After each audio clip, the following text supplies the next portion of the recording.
you have actually given up. In your mind, you're so scared, you're just tired, you're like, I just don't care now, right? But then your decision is either walk away or go, you know what, I don't care what happens, let's just crack on. Those, I think, are really big moments. Because sometimes that is transformational.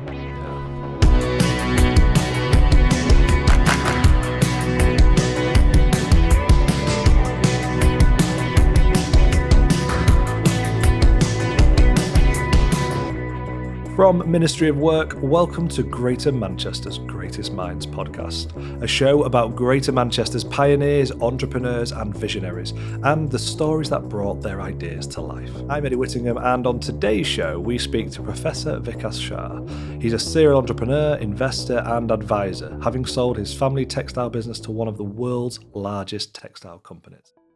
Based in Blackburn, Vikas's business provided textiles to leading hotel brands across the world, as well as major retailers and even the Ministry of Defence, with revenues in the tens of millions of pounds. He was awarded an MBE for services to business and the economy, and he also holds an honorary professorship at the University of Manchester and an honorary doctorate with the University of Salford. They're just a few of his achievements in an already impressive entrepreneurial career, but it's one which started from an unusually young age. So welcome to Diary of Two Actual CEOs. No, thanks for having me on. So, bit of an odd life, because I never actually, when I was growing up, I never actually thought I was interested in business. Okay. My dad was in business, yep. So he kind of came over from India, kind of 1967 or thereabouts, and was always just trading kitchen linens and basic fabrics on his own. And so I kind of saw it, and I used to hang out with him after school at the office and then come home with him. So I saw him in action. But it was never something that interested me. What interested me was planes, because we lived near the airport. Yeah. And so to me, the only career I ever wanted was an airline pilot. That was it. There was no negotiation. And then you do the careers days and things at school, and you learn a bit about it. Turns out it's really expensive. Yeah. And there's only two routes then, or there's three routes. Route one is Air Force, and I couldn't do that because I'd already got glasses at that point. Route 2 was you just pay for it, which, my dad worked very hard, but that wasn't an option. Yeah. And Route 3 was a scholarship, and I wasn't particularly academic. So I was like, okay, what do I do now? Scrap that. And then I remember one day, the usual thing, going to my dad's office after school, and there was like a box, like a Packard Bell box. And in this box was, I'm going to get geeky now, Oh, I know what you're going to say. 386 DX2 25 megahertz computer, and pretty fast, pretty extraordinary. And my dad, just to put it in some context, he only maybe in the last 9-10 years has used email. So I was like, "Why have you got a computer?" And he's like, "The accountant said I should probably have one." I'm like, fair. So I just unpacked it, started playing, and I was like, oh my God, this is like really cool. And I used to love drawing and art, and I used to start making stuff. And I was like, oh, this is really fun. And then there was a modem in there. And I was like, what the hell is this? Plugged it in, and there was a CompuServe disk. And I'm like, oh, this is incredible. And back then the internet looked like just text pages and really basic graphics, but it was insane. Like blew your mind. It was like magic, right? It literally was like, wait, so I'm now talking to someone in like America, and I'm like, maybe 11, 12. So my mind was blown, right? So what year would this have been, roughly, for context? For so I was born in 1981, so like late, very early 90s. And the thing then to me was, so I also, when I say I love planes, I used to kind of get spare parts and build little airband radios and listen to them, listen to the planes coming in. And so I built this little thing, the virtual Manchester Airport, online. And I used to publish the frequencies and the flights coming and going. And then I get an email back from a very scary lawyer saying, you probably shouldn't do this. Yeah. You're kind of compromising security. And I'm like, oh, shit. Cool thing to build, though. The fact you had like the tenacity to kind of do that. Well, it was one of those things, because airband radios were really expensive. Mm-hmm. And then there was a radio shop in Stockport, and they had like just gear that was like not quite working, and it wasn't that hard to fix. So oftentimes it was just like a broken connector or something. And I could just listen to them because we were so close. So even if it didn't work perfectly, it was fine. But that little exercise just taught me basic coding, how a website works, things like this. So then I had this idea, which is like, okay, flying lessons are about £100. So I need to make blocks of £100 to pay for flying lessons to follow my dream. And so I picked up a phone book. And so for some of your listeners, the internet used to be in a book and you'd open the book and go through it and there's numbers of businesses. It's like Google, but printed out.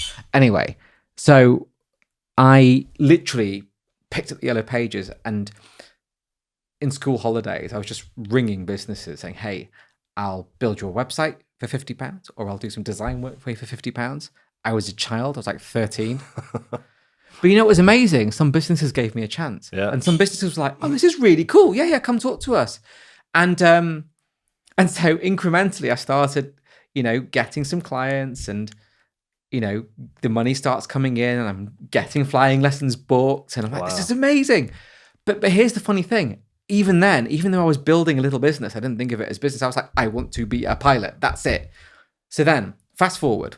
And now I'm like, I don't know what it is in modern years in schools, but I was in lower sixth. Okay. So fifth form, lower sixth. So it's, just as you're coming up to the end of school. So I'm not sure what that is in years. But anyway, so at this point, the business is real. So I'm kind of, I guess, 15, 16, that sort of age. We've now got employees. Shit. We've now got proper clients. I've got teams working for me in the US and the UK and a couple in Australia. And, I was sort of running the business from like a little brick-sized mobile phone in my school bag between classes. And it's weird because when I look back on it, it makes sense. That's wild. Yeah, but the people in your school must have thought that is wild. Well, I didn't really tell many people. Okay. Because I didn't want it to be, odd.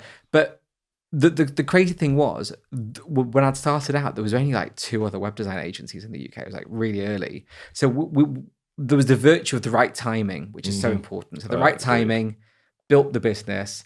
And so you just capture the market because you're kind of there early, right? And that's how I got started in business. Quite young.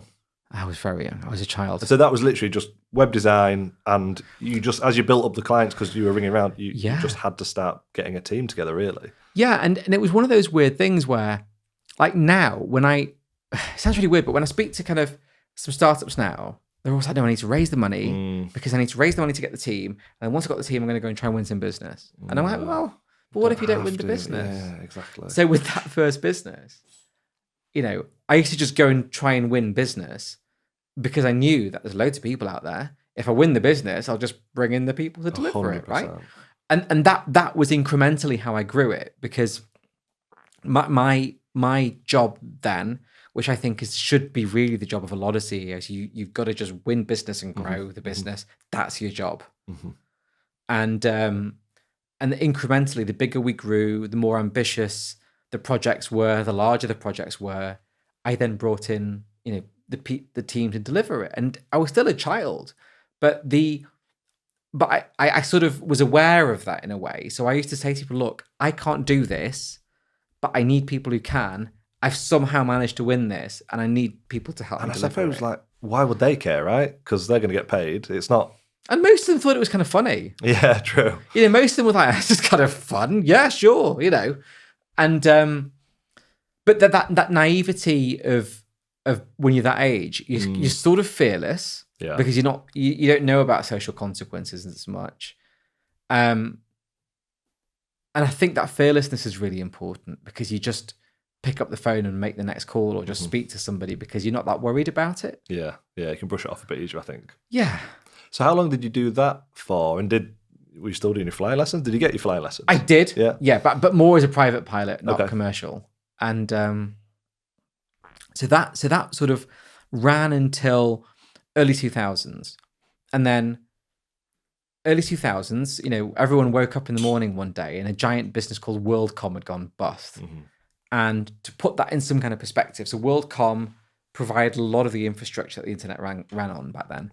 And it would be like waking up today and Google's gone bust. You're like, and so as a result of that, the rug got pulled from the US internet market, the US.com market, and that kind of caused a bit of a catastrophic failure across the world. And what was kind of interesting was, I started to get phone calls from clients saying, yeah, we're going to pull out this contract. Calls from clients saying, yeah, we're just not going to invest in this anymore. And, people are like, yeah, but if you've got a contract, it's fine. Kind of isn't. A contract... Have that debate all the time. A contract is only as valid as the lawyers you can afford. Sure. Right? Yeah. And if you're up against everyone else's very, very big lawyers, at some point you don't have the money to fight it. And you're like, okay. So by that point, my business had a cybersecurity division, infrastructure division, software development, web design, brand development. And how old would you have been at this point? 18, I guess. Okay, still young. Yeah, 18, Really 19. young. Yeah. So luckily, parts of the business, that had the good formulas. So, good contracts, recurring revenues, all the stuff that we all know about, right? Those bits sold. So I managed to sell those bits of the business. And that effectively covered the cost of shutting down the parts of the business I couldn't sell, and then left a bit in the tank. And to me, that was it was sort of horrible, but it was okay. And the horrible bit was more just, all these people that had given me a chance who joined my team, having to let them go, having to go to different offices and let people go. There was, I had this guy who was a really amazing mentor to me called Andy from when I was really early in the journey. And I remember, going through all this, trying to reach out to Andy and like, I need to talk to you. And, he'd sadly passed away, had a heart attack and died, I think, just from stress actually at the time. And I was like, So all of a sudden I was kind of alone. I didn't have a mentor. I had to just get this sorted and then figure out what to do next. Pretty intense though. Like how did you said you didn't mind it? Like, did it feel like it was kind of coming to a natural conclusion and you were losing interest, or was it just you've got no choice, the rug's been pulled? That's it. Right. Yeah. I mean, I had lots of ambitions to keep growing that business, and there was a lot of potential too, but the rug got pulled. And what are you going to do? Well, quite. Yeah. And the point is, when the rug gets pulled, you've got to you always have options. Yeah. And you can either try and trade it out and then risk your entire career, because we see it all the time, don't we? Where so here's the thing. Everyone thinks it's really glamorous to be a business owner, right? It's one of the only jobs where you can get the most senior job title you want by filling in a form. Yeah. Right? So today, anyone, go on Company's House, fill in a form, you're a director of a business. Great. There's not many people who, before they fill in that form, read the corporate governance code and understand, what does that really mean? Like, what are you actually now on the line for? What are your legal responsibilities? Because actually, when you're a company director, your actual personal legal responsibilities are huge and really wide. Everyone thinks, if it doesn't work, our company will bump and I'll walk away. No, because if you've done something wrong and your company goes bust, or if you've not done it properly, they'll come after you, and they should, right? Which is why so many businesses now are being chased down over COVID loans, right? Because they were loans, not grants. So to me, there was this real thought of, okay, I've got to look out for the rest of my career, meaning this has to be smooth, orderly, and done right. Yeah. So I've got to eat it as much as I need to make sure it's done right. Otherwise, it's going to impact everything. But that's probably why it was quite a smart move, selling the bits that were valuable to then off, because you could, a lot of people in that situation currently, like particularly these days, would be like, we'll just mothball it and not worry about it, not worry about the ramification, not worry about the staff, not worry about anything else. But you took quite a strategic approach, even at that young age, to go, right, let's put this. See, this is the thing. I didn't. Right. That comes from having good advisors around you, true. right? I had a great accountant, I had great lawyers, I had great corporate finance advisors. Your advisors who've got 20, 30, 40 years of experience, you've got to trust them. Yeah, lean on that. Right? Because they're the ones that say to you, no, you need to understand the consequences of this. And that's really important, because oftentimes when you hear these success stories of someone who built $1 billion business as a fetus or whatever, they ascribe it to being them, and the rest of the world ascribes it to being them. But the reality is, there's a little spark that was them, for sure. Maybe a little bit of vision, maybe a bit of creativity, but a lot of the time they had great advisors around them Sure. who prodded them in a grown-up way, and they were also humble enough to listen. Receptive to it. Correct. And that's where, that came from, because I didn't know that you could do that. No. I didn't know that was a thing you can do until somebody said, well, maybe you should do this. I'm like, okay, yeah, let's do that. That sounds sensible. Yeah. So you've sort of closed that down. Lessons learned, probably an amazing... it was rock and roll. It was a rock and roll time, you come into school on a Monday and the teacher's like, what did you all do? And someone's like, I played football, miss. Or someone else is like, I did this, miss. And I'm like, yeah, I was at a trade show in London and went down a ball pool into a pit full of page 3 girls with a glass of champagne. And I'm like, you don't have to believe me. Yeah, everyone's thinking, this guy's crazy. Exactly. But little do they know. Yeah. And then what was the next step? Like, what was the next move? So it was odd because I was left with enough money where I sort of didn't have to work. But it would have been sort of self-sufficient as opposed to... glamorous. Yeah. And I was like, oh God, what do I do? What do I do now? And I'm kind of, full of anxiety. And I'm basically just running on empty. Really, I didn't realize it then, but kind of looking back on it, I do. And I'd had some offers from funds and banks and saying, hey, what do you want to do? And I'm like, I'm just thinking about it. And then there was a chance conversation with my dad because he was like, well, what are you going to do next? And I said, I don't know. And he goes, well, whatever you do, don't get involved in textiles. And he sort of said it tongue in cheek. And I was like, why? And he's like, oh, it's a dying industry. And I'm like, but is it? Everything's made of cloth. And I suppose his view, because he's done it for a lifetime. And well, it's really weird because, you talk about disruption and everyone's like, oh, disruption means a robot's going to come and steal your jobs. But textiles was being disrupted in the UK in the early 2000s by the shipping container. Mm-hmm. Here's a fun fact. Shipping container didn't even come into widespread use until the late 1990s. Wow. You were being disrupted by the internet because all of a sudden you can chat to suppliers directly and there wasn't enough of an opaque wall. Mm-hmm. Low-cost air travel, so you could go and visit suppliers now. So my dad's industry was being disrupted. Mm. It wasn't that the industry was dying. It's just his particular business model was being disrupted. Yeah, and his view of it as well, because he's done it the same way for so long, presumably. And so I thought, well, hey, this could be interesting. And so I bought his business off him. Okay. Because I said, we're working from different eras and different ways of working. So I said, it's probably not going to be healthy for us to work together. So I said, look, let me buy you. You can then retire a bit, whatever. And this could be kind of fun. And so, when I say buy the business, it was just him. So it's not like a huge transaction, right?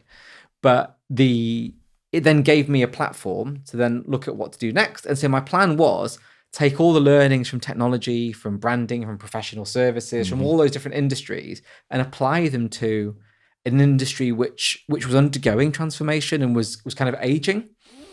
And that was the birth of that business, which grew that for 20 plus years and sold out of that in June. Yeah, so that one has been your true calling for the last 20 years, presumably. Yeah, and it's grown and it's grown and it's grown, and it became quite a substantial kind of textiles commodities trading business, and yeah. So day one, you take that over from your dad. What's the landscape look like, and what are your ambitions for it? Well, I think the day one was a realization that I know nothing about textiles, right? So, I'd observed enough to know roughly the lay of the market. So it was, okay, well, I need to build a team. Mm-hmm. Who do I know that can do buying really well? Who can I find that can do sales really well? Who can I find that can help me on product? Bring those people together and say, look, I've got an idea.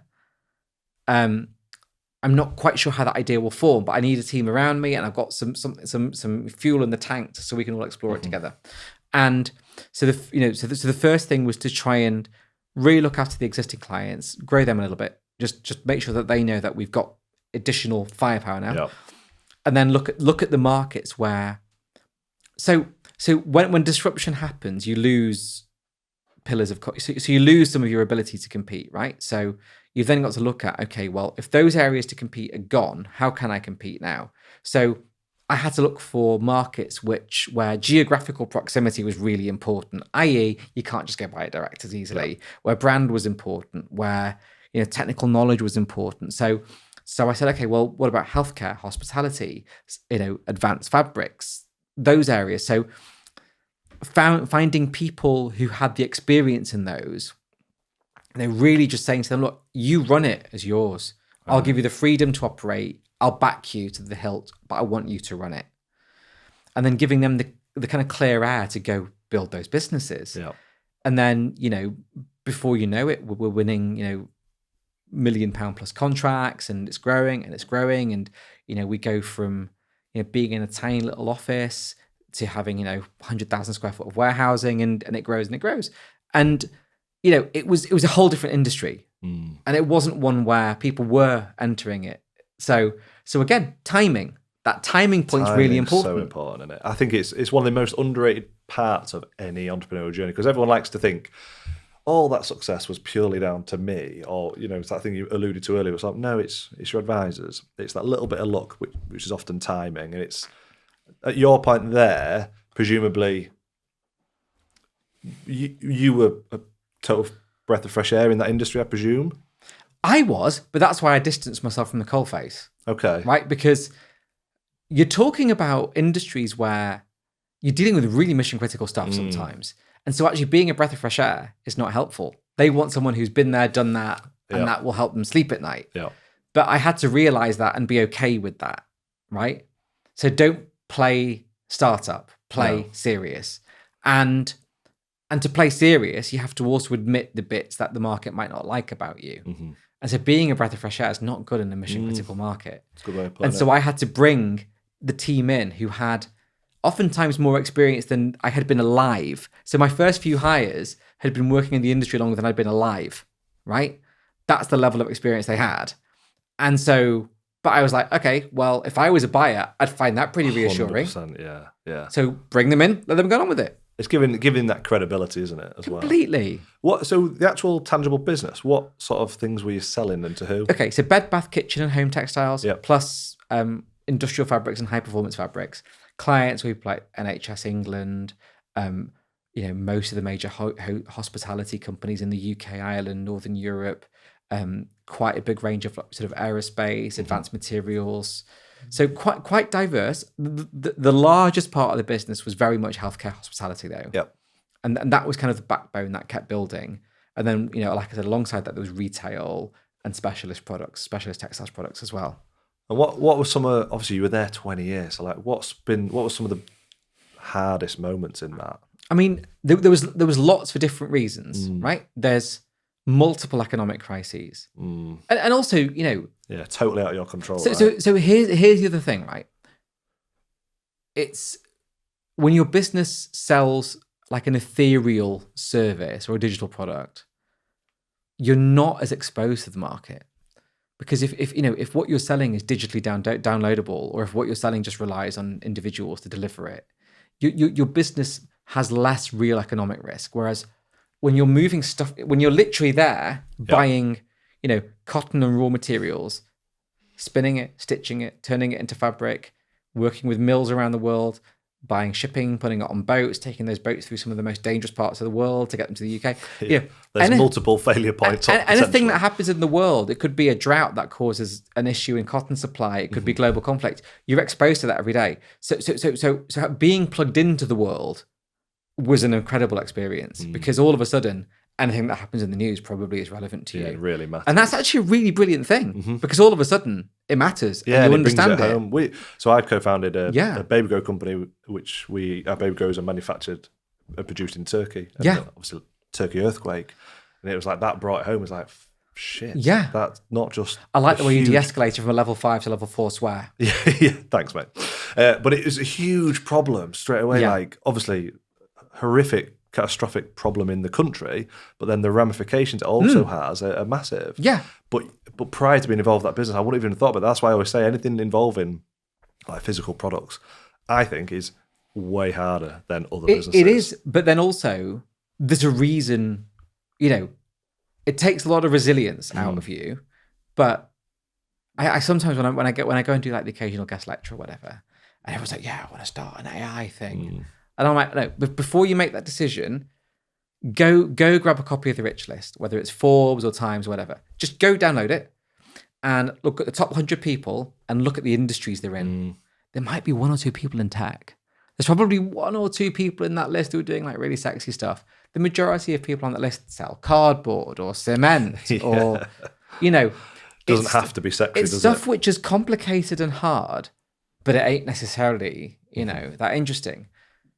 There's also, I think, some of that's down to, the risk appetite for funding in the UK. Yep. That's why if you do the same exercise in the US, there's a much higher proportion of tech, because in the US, getting risk capital for your business is a lot easier than it is here. Yep.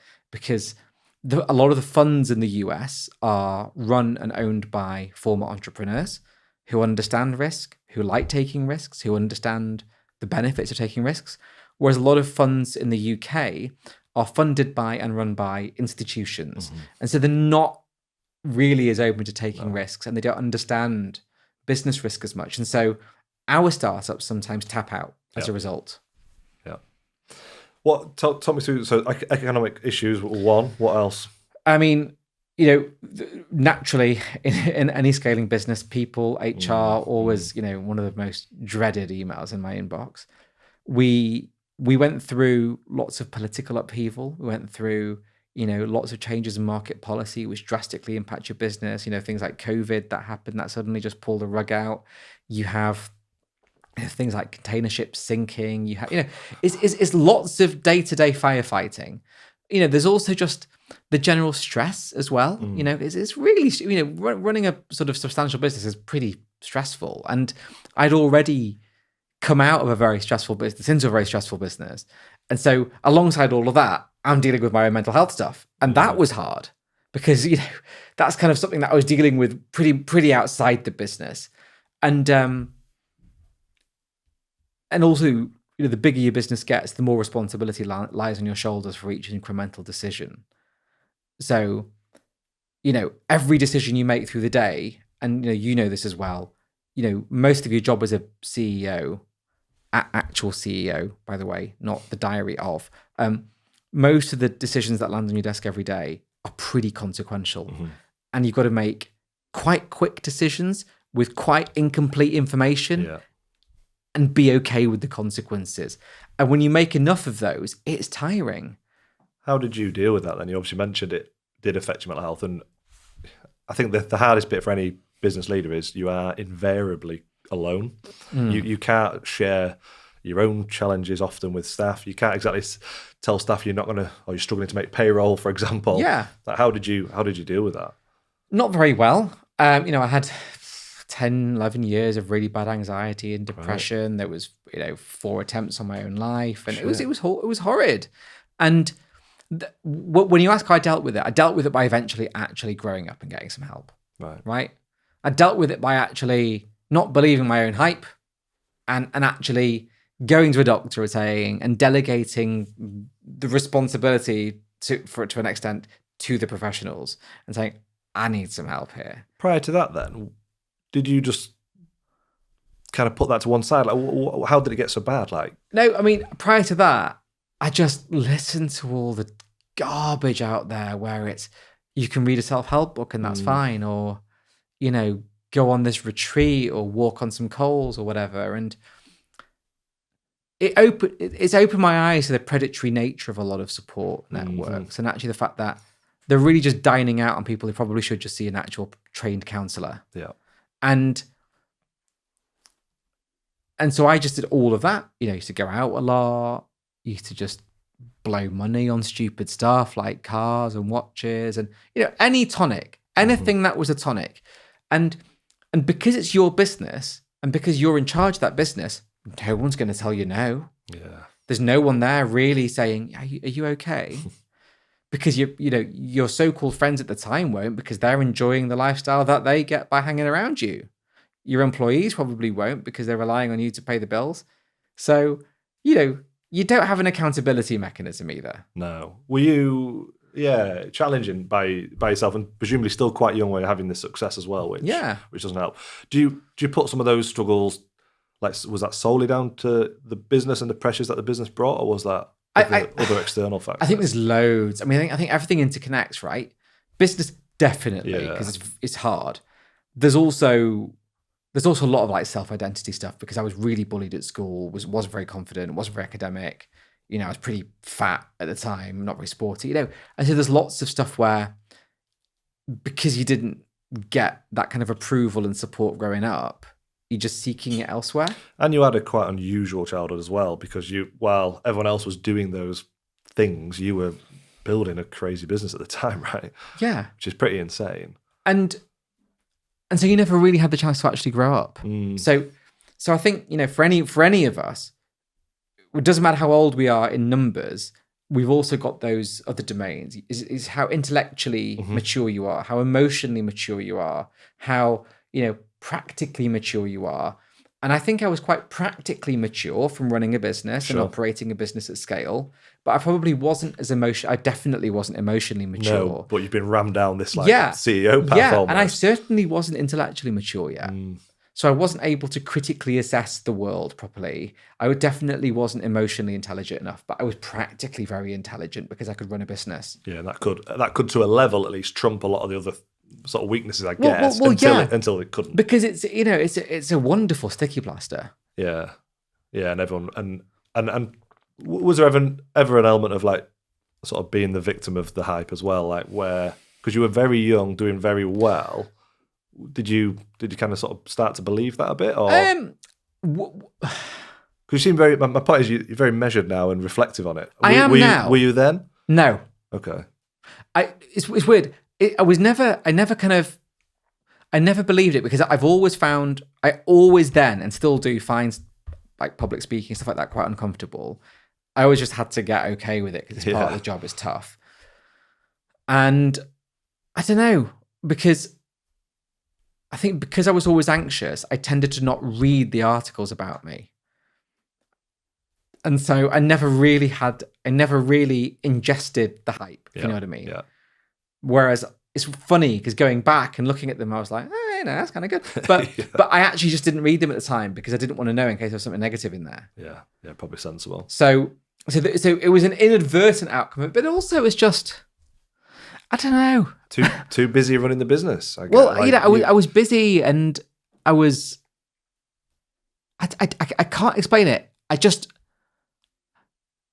It didn't feel real, and it didn't feel materially real, because in my mind I'd always had this sort of, I think just from being bullied, always been very cynical about other people, and so if somebody was nice to me, I was like, what do they want? The catch, What do they want, right? Are you just going to come after me for a sponsorship? You know. And you made a really good point earlier, and I think it's something that I've seen a lot of. It's that whole slightly predatory nature of the startup world. It is because brutal. I think when you're a business owner, particularly at that early stage, you are quite vulnerable, truthfully, because you're really isolated. There's not many people who truly get the things you're going through. And there are a lot of people out there preying on taking advantage of that. Yeah. That's been my experience. And I think sometimes people don't stop and ask that question of, why is person X selling me this or doing that? So for example, you know, I have lots of friends and people that I know who have, you know, taken advantage of a lot of these courses, right? Now, as an example, let's say somebody's selling you a property mastery course, right? And they're trying to get you to spend, I don't know, $1,000 a month to attend their special mastery course, whereupon you'll be asked to spend another $1,000 to attend the follow-up version. To go into the inner circle. Yeah. And then if this individual keeps telling you how they're a multimillionaire property entrepreneur, why would you give up your evenings and weekends to sell a property mastery course if you have so much money that you don't really need to work anymore? Like, why are you doing it? Like, it doesn't make sense. You wouldn't bother. Either A, you wouldn't bother, or you'd basically do it for free. Like, why would you do this? Or the amount of times where there's lots of kind of consultants and advisors around, and you know they have different. I think the domain specialists are really useful, like finance and legals, but there's a lot of scale-up consultants around, and I think just ask them, have you ever built something? Have you built something? That's the thing that have you built a business? Wild, like the whole business coaching, but their only experience in business is running a business coaching business. Yeah, and so And I think it's because everyone's looking for that opportunity to make some points on a deal.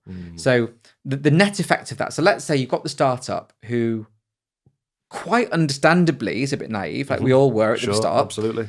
But then here's the consequence. A couple of years down the line, let's say that startup A has done something interesting. They now come to an investor. The investor's looking through something called the cap table. I know you know what it is, but I'm just going to explain it for the listeners. So it's a little table which tells you who owns what shares in your business, the terms ascribed to those shares, whether they're real shares or options, and it's all listed in one document. Sets out the capital structure of a business. And you sat there just saying to this entrepreneur, so why has this person got 12% of your business? Oh yeah, they were really helpful at the start. What do they do now? Oh no, nothing now, but they were just really helpful at the start. Okay, fine. Yeah, but they've got 12% of the business. Yeah, and so all of a sudden, you've got all these people, and the point is, now the business is in front of an investor, that person with the 12% sees pound signs. And so when you try and unpick that, it's impossible. And so because a lot of businesses get really badly advised, by the time that those businesses get some success, they're basically uninvestable. And that's a real problem. Yeah. Interesting about the cap table. I bootstrapped my business, but I had someone approach me as a mentor who wanted 1,500 quid a month and wanted at least 10% of my business.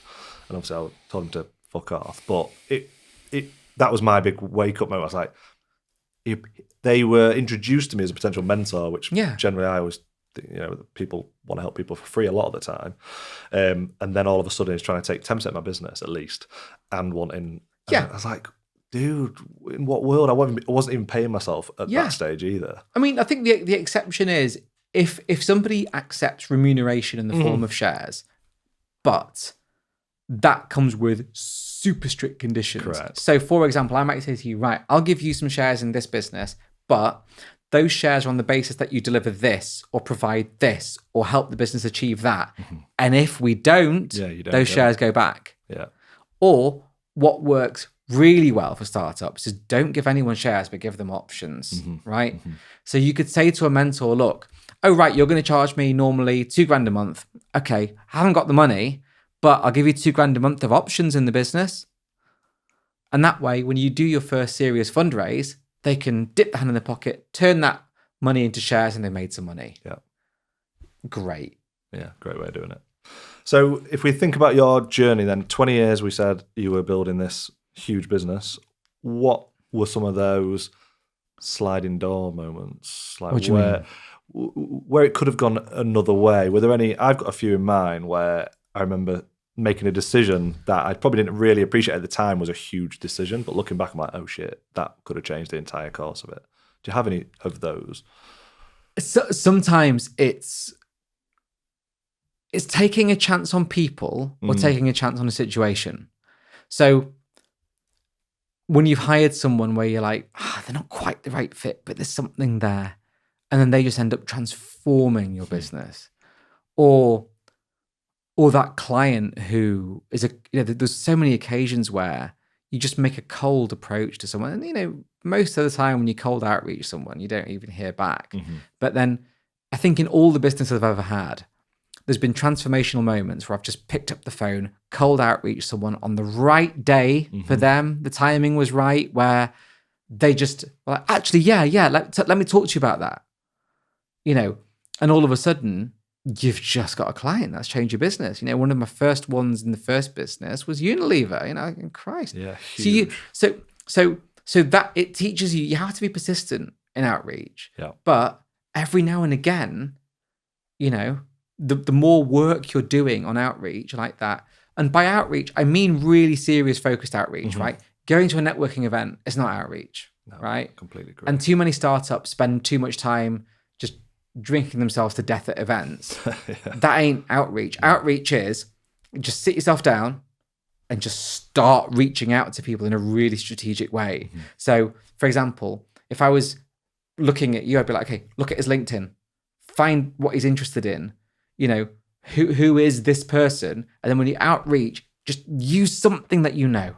Yeah, and like I say, you can reach out to 100 people, because this is a basic business lesson, but everyone tries to skip this bit because it's boring, it's repetitive, and it takes time. But it's that whole, reach out to 100 people and you might get 3 responses, and one of them, if it's the right day when they're thinking about that thing that you're speaking about, they might go, yeah, I'll jump on a call or convert, hopefully. But it's boring, isn't it? Because how much time you've got to spend researching that prospect and then doing the actual prospecting itself. And those are the big. I think those are some of the really big moments. And then there's also the other one, which I think is really important, is, you know, it's quite often in business that you get to a bit of a crossroads where you're like, do I really want to do this, or should I get off the train now? And I can imagine it, especially on a 20-year. There's a lot. That must be. And I think keeping going when you sort of didn't want to is often, I would class that as a bit of a sliding door moment, because it's a bit like, I don't know if have you ever done a skydive? No, I haven't. Right. So I've only done a couple, like tandem ones. And there was something kind of fun where I remember the first one I did, where everything's fine until the door opens, right? And then, you know, you're feeling a bit like, you're feeling good anxiety, like, oh, this is going to be great. Yeah. And then the door opens and you're just like, like all of a sudden, like the ground's there, you're in a plane, the door's open. Yeah. Is this such a good idea? And then all of a sudden, you know, you're on the edge of the plane, your legs are out, you know, the instructor's there, you're holding onto the side. But all of a sudden, my legs are outside the plane is moving, and I'm really high up. You know, this is just stupid. And in that moment, you're just really, really fearful. And then all of a sudden, I remember that first instructor, he was great actually, because he could tell I'd just gone like super stiff, like he was like I was a statue or something. And he's just like, don't worry. I'll tell you when we're going to go. Don't worry. Just relax. I'm just checking the straps. I'll tell you when we're ready to go. And I'm like, phew. And as soon as I relaxed, he just went, right? And there's something that changes, because in your mind, the minute you're out of the plane, you're just not scared now. You're like, too late. Yeah. So in your mind, it's like something just clicks. You're like, all right, cool. May as well just enjoy it now. And there's so many decisions like that in business where you're basically given up. In your mind, you have actually given up. In your mind, you're so scared, you're just tired. You're like, I just don't care now, right? But then your decision is either walk away or go, you know what, I don't care what happens, let's just crack on. Those, I think, are really big moments. Because sometimes that is transformational. Yeah. And what year was it when you sold? This year. Was it? June this year, we sold that business. How was that as a approach? Because that you've been doing it for so long, and it is a family business, really, isn't it? In terms of how it started. So how was that? Because when I sold mine, my mum was always like, oh, you know, would you feel bad for like selling your baby? I'd only done it for 4 years, like relatively short period of time, and you know, like, mine was in cybersecurity. It wasn't my love of my life or anything. Did you? How did you feel emotionally about the exit? The first business I had, I attached too much of my identity to the job. And that was one of my biggest learnings from that first business. And it meant that because so much of my identity was connected to my job and my business, then when that had gone, it's not just that your business has gone, but your whole sense of identity is gone. And that's really dangerous, because that's dark, right? And so since then, I always said to myself, nope, not going to happen. I'm not going to ascribe my identity to my job ever again. And so it forces you to find other stuff to add value to your life. That's not your job. But it also means you can be, the unexpected consequence of that is being able to do your job better, because you're less emotionally tied to the business. So actually, you're doing your job. Yeah. Because if you hire a CEO in, or you hire a chair in to your business, they're there to do a job. They're not there to like love it and put their arms around it. And actually removing that emotional connection a little bit, it helps you do your job and see your business more objectively. And especially because that business crossed lots of jurisdictions. The due diligence process was really extreme. I can imagine. Months and months. Lots of lawyers, lots of jurisdictions. You know, and there's lots of, in any sale, there's lots of stuff that comes out of due diligence. And it's hard to not take it personally sometimes, particularly when it comes to things like valuation. Yeah. But unless you're emotionally distanced from your business, you will take it really personally. And so you have to have a distance from it in order to get through the process. I've sort of over the years advised some founders, and when it does appear that they're quite emotionally involved, which is no bad thing, I'll just say, okay, well, you need to not be the one doing the negotiation. You need to hire somebody in to do it, or use an advisor, because you're not going to make good decisions. Yeah. So what was hard about the process was just the volume of work and the stress. And, with any corporate transaction, until the money's landed in the bank, it's not done. Until that day, it's not done. And then, you sometimes hear that, well, they've already spent so much money. Yeah, but you know what? They're not going to then spend the rest of it if it's a bad, you can never. We have been involved in deals where we've, spent tens of thousands, hundreds of thousands on professional fees to get to a certain point in the deal and just gone, It's nah. not quite right. Because, the vast majority of corporate acquisitions fail because of various reasons. So that was the hard bit, because that was months and months and months and months and months of just grind. And it was grind across time zones. It was exhausting. And was there much sort of will it, won't it? Did you feel every that? day? Literally every day. Because every day there was, you move forward on some things, and then some very big scary lawyer from some part of the world was like, what about this? The thing I found really difficult was like maintaining normal operations during that time, because you are distracted. Like, yeah. No way around it. So the day-to-day running of the business is hard, and as a result, the business performance suffers. But then the buyer will naturally go, figures aren't that good this quarter, lads. Exactly, yeah. And I'm like, yes. yeah, no but you shit. asked, yeah. And so you've got to be really tough. You've got to have grit. You've got to have perseverance. You've got to not take things personally. You've got to be very blunt and transparent with people through that whole thing, because that is not the time to protect egos or protect feelings. You've just got to get it done. And that's also where you've got to take a decision about whether or not do you have enough in the tank at that moment to go through that process. Yeah, because how long was your process from start to finish, would you say? Pretty quick, like about 9-10 months. Yeah, that is for a company of your size. That's. And the only reason is because I've got a very, very experienced directors team, and a couple of people that I'd brought into the loop early, probably maybe 6 months before that. I'd sort of started to get the business prepared, so started to prepare the data room folders, all of this, and that meant that when we signed heads of terms with a buyer, we were already kind of 6 months in, if you like, in terms of getting prepared. So was it a conscious decision, like we've got this level after 20 years, we want to try and find an exit, or did it kind of come out of the blue? Well, we were at a point where the business controlled so much of the market share, we got approached reasonably regularly, which was a good position to be in. And so I was at the point where it wasn't a kind of get off the boat because I'm tired. It was more a function of, for the business to scale up now required such an increase in working capital that it had to come from somewhere else. And because it's a trading business, it doesn't have the kind of huge margins that VCs and private equity funds in the UK want. If we were in the US, it'd be different, but not in the UK. So as a result, it needed just a giant trade sale, like a big company with the deep pockets to allow that business to scale up. It's interesting because I suppose, do you think it would have plateaued a bit if you'd have just carried on? Completely. Yeah, so that's the thing. There's a time to get out sometimes. Yeah, and when you've captured the kind of market share you can, and so the clients that you're not working with are not necessarily ones you do want to work with, or they're too big, right? And so for us, we had lots of opportunities to work with clients that were kind of at a scale larger. But each one of those clients.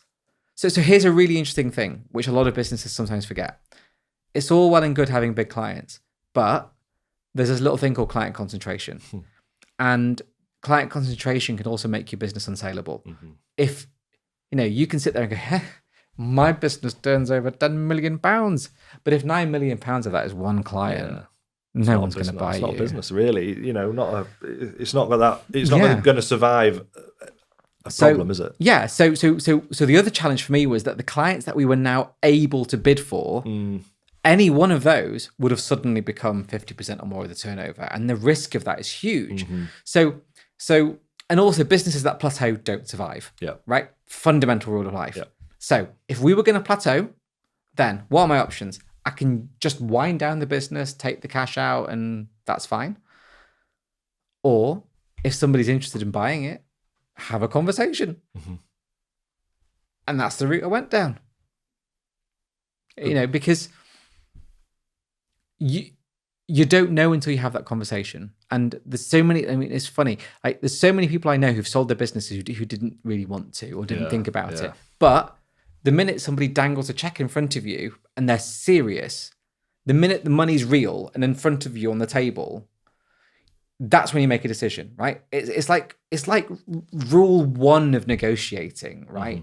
Like, you're going to go and buy a car and you're like, and they're like, oh, the car's 30 grand. Can I have a discount? No, we don't do discounts. But the minute you put your card on the table and go, look, I will literally buy this car today, right? But you've got to meet me. Here's my card. I will literally buy this car today. I will send you the full money for the car today, but I want it for this price. And all of a sudden, Dave, the car salesman, is like, okay. Yeah, we can do something. Yeah, all of a sudden, their margin's a bit more than they said it was. Did you find the negotiations difficult? Like they say, valuation is always a tough one. Oh, it's really negotiation's really hard, and it's because blood, sweat, and tears has no value on your balance sheet. Right. And what most business owners think their business is worth is light years away from what it's actually worth. Right. Was it for you? Or? It was a distance away. Yeah. Oh, for sure. I'm not going to lie. Yeah. But it's also like, we've bought businesses before and we've sold businesses before. And so I'm aware of the valuation methods. And the point is, let's say if you think your business is worth 100 million, for argument's sake, that's fine. But now you've got to find a financial model that actually says that. Yeah. Right? You've got to actually find a robust, accepted financial model that now supports your business having that valuation. And if you can't, it's not worth that. Sorry. And how, obviously a few months on from the exit, now the dust has settled a little bit. Yeah. How do you feel about it all? I think, my experience has been that something that intense takes a bit of time to get over.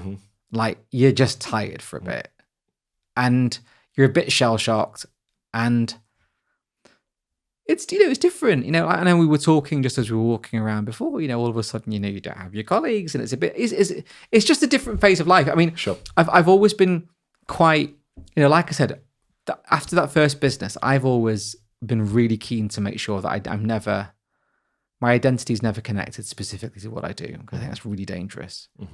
And so I've always tried to kind of, maintain a sort of interesting life outside work. So it might be trustee stuff with charities, it might be hobbies and interests, whatever it is.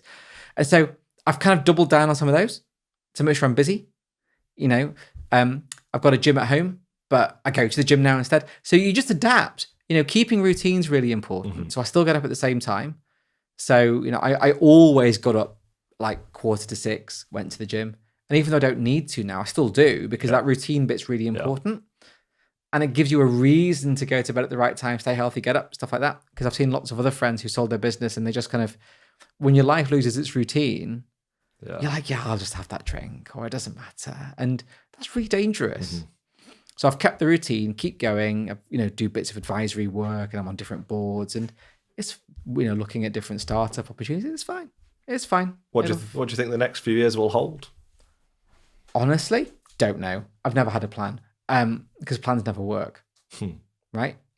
That's half the excitement though, right? Yeah. So I worry about people that build mood boards, because I think you are literally creating a sort of an art piece which you could call potential disappointment. And because life never works like that, right?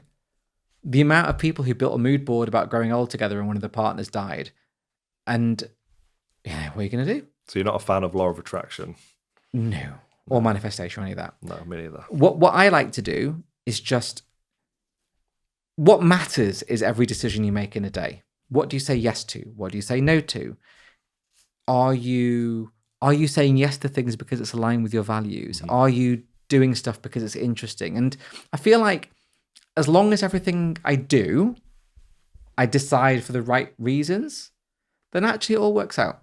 And that's okay. And that's basically been my plan for a long time. It's just every day doing it that way. Yeah. It'll be interesting to see what is next. But like say, you've got different opportunities available to you now as well, because more capital to. Do you think you'd start your own thing again, or do you think you're more likely to?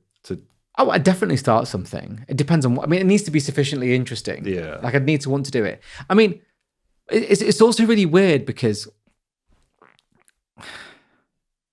it also depends what matters to you in life, right? Definitely. Because one of the I was really, really, really deliberate about not doing bags of PR and stuff around the sale, because I know, it just creates a lot of unwanted and unnecessary intrusion in your life then. Mm-hmm. And that's why I've been really careful about what do I say yes to, what do I say no to. And because also, at some point our time will come, and that's a pretty sad thing to have on your gravestone, isn't it? You made some money. If that's the sole thing, yeah. Because it's interesting, because it is one of the big success stories of Greater Manchester, but like I say, maybe not been widely covered as much as some other things. I mean, it happens to be in Greater Manchester. Sure. I mean, that's just because I live here. Yeah. If I'd lived in Birmingham, it would have been a Birmingham success story. If I'd lived somewhere else, it would have been a But somewhere you know else. what I mean? There's not been, like I said, not been the whole fanfare about it. Yeah, and there could have been, like, some, we sometimes celebrate the wrong things. But what good does it do as well? Right? Like, every business owner has to maintain a certain level of public profile. It's tough. You just have to do it. And the media is incredibly important. But there's also a time and a place for a story and an objective to that story. And what do you want to get out of it? Like, are you doing a story just because you want to brag to the world that you made a bit of cash? Or are you doing a story because you want it to open some doors for you? Like, I've had friends who've sold their business, did big splash of PR because they didn't have a network. Yeah. And they were like, actually, this is a good way to develop. I want to open the doors and I want people to know that I'm around to invest. Great. Or sometimes it's tough. Like, our business was okay. It wasn't like, massive. But if you're a publicly listed business, or if you are a giant economically significant business, then when you sell, it makes the press because it's systemically important, whether you want it to or not. And whether you like it or not, the media will pick over your accounts, and all of a sudden, the world will know you just cashed in 300 million. And you've got to know the consequences of that as well, because all of a sudden, life does get very complicated. Yeah. Because there's no privacy there. Your privacy goes. Your LinkedIn inbox fills with people who think they have the best idea in the world. One of the things that is challenging is just every day you get lots and lots of charities approaching you who are all excellent and all would deserve all your money. But you have to be really selective about what you support, and that's hard. There's also a very real safety aspect to it. Like, I've had friends who've had kidnap threats, and I've had friends who, have been jumped, and it happens. It happens way more than you might think. I've had friends who have had to take out additional security when they travel. This is very real because there's a lot of nefarious actors out there. So you've got to really curate it to make sure that you're also able to deal with the consequences. Yeah, it's been intentional with it. Yeah. And that is that's also the bit that no one talks about sometimes is it's amazing. Like, don't get me wrong. Like, it's pretty cool, right? But there's also consequences to all of that. There's consequences to figuring out who your real friends are. There's consequences to expectations. There's consequences to, the car you pull up in and people expecting you to have pulled up in something else, or the choice of where you live and people are like, oh, why did you live there? Why do you not have a great big house? And I'm like, well, it's just me and my wife and 4 cats. What the hell do I need a big house for? So people have expectations of you. But this is one of the things about running a business. Yep. If you are running a business because you want to scale it and grow it and sell it, you lose your right to anonymity, right?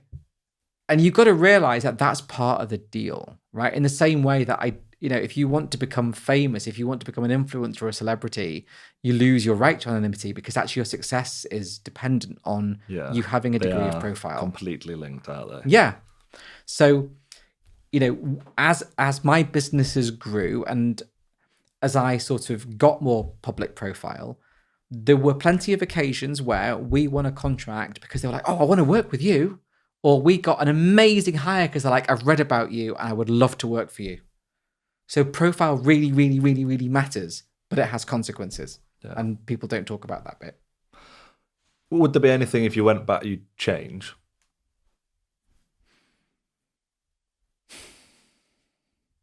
Listen, you don't get to our age without a big suitcase of regrets following around, right? There's loads of stuff. I wish I'd have got healthier younger.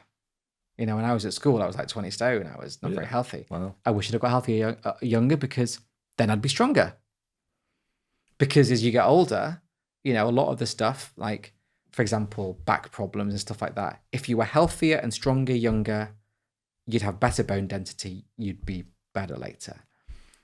I wish I'd known what anxiety was earlier, so I could have dealt with it earlier. I sometimes wish I'd never started a business because I wish I could have grown up, had a bit of a much more normal growing up. I sometimes wish I'd had a corporate life because I've got friends who went to the city that make way more money than I do even after selling the businesses that we've sold. It kind of looks quite interesting. I wish I'd have done that. There's loads of stuff, yeah, loads. But would you really change it? Would you? I've not got the opportunity to. It's like I said, right? It only mattered when somebody waves a check under your nose. Yeah, very true. If a genie came up to me now and said, yeah. But and the reality is, in that situation, I don't know because I've had the chance to do some pretty crazy, interesting, fun, amazing stuff over the years.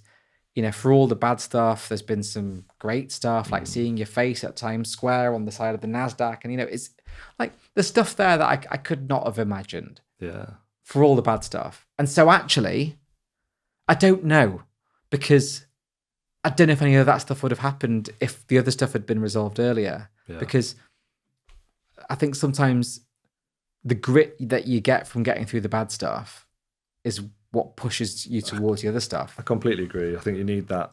You need those moments where your back's against the wall and you've had to push through to then appreciate the good. Yeah. And you can't face away from it either. Like, it's really easy to quit. Sometimes and actually, here's the other thing. It's really easy to quit, and that's why you shouldn't. But then actually sometimes you should, right? Because there's lots of businesses that I've started where I'd lost lots of money because I didn't quit early enough. Yeah.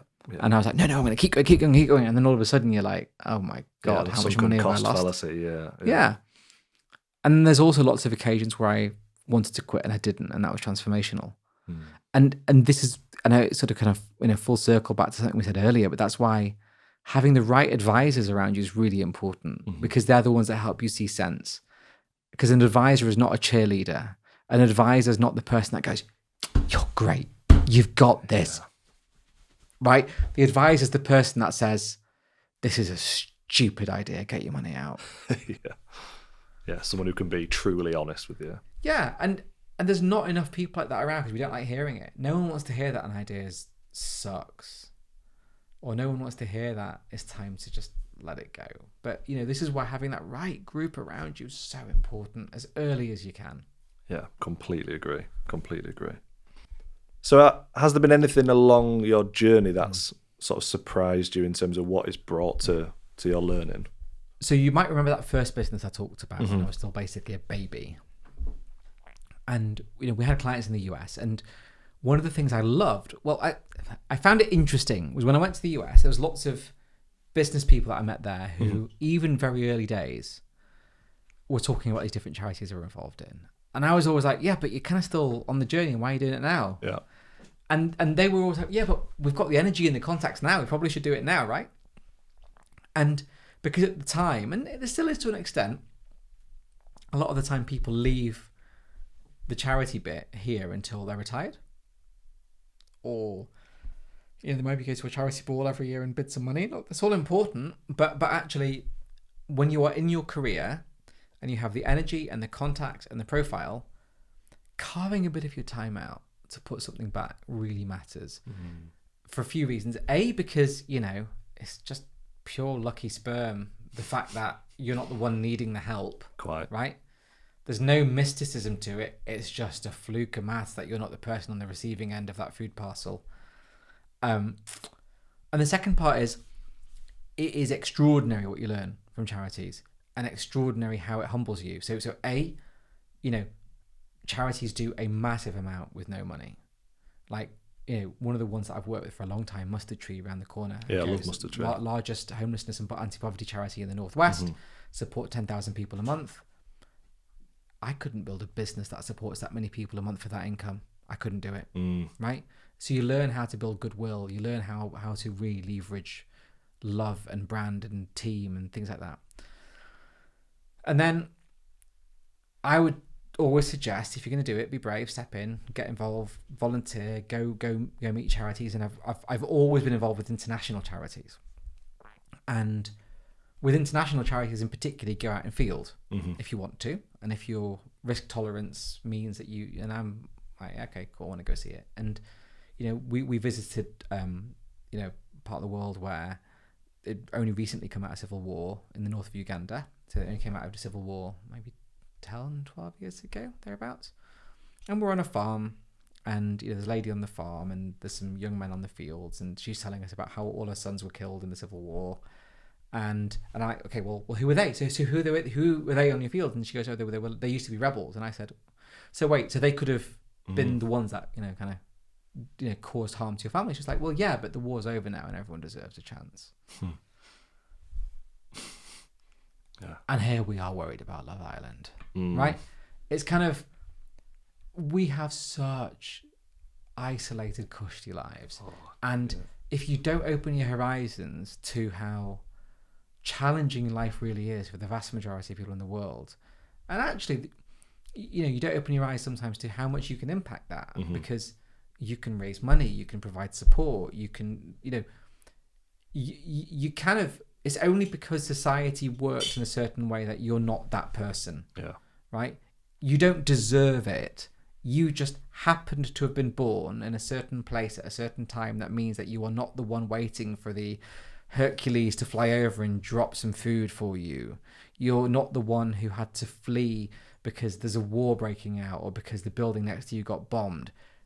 That's not because you deserve to have not been bombed. It's just because by pure chance you weren't. And if you were the person running away, you'd kind of hope that somebody would run towards you and help. Yeah. And so if you've got the capacity to do that, you should, and you should start that as early as possible. That's some really good advice. And that's something you've done, isn't it? Always. That's Vikas Shah, one of Manchester's best entrepreneurs, and without doubt, one of our greatest minds. And so down to earth as well. An absolute pleasure to have him on the show. Thanks so much for listening to the show this week, and please make sure to click the follow button on your podcast app so you never miss a new episode of the show. Don't forget to check out Ministry of Work, where you can sign up for a free trial day. And of course, this episode was produced, recorded and edited right here at Ministry of Work, with a special thanks to our studio manager Dan Brown and of course to you for listening. I'm Eddie Whittingham, and this has been Greater Manchester's Greatest Minds.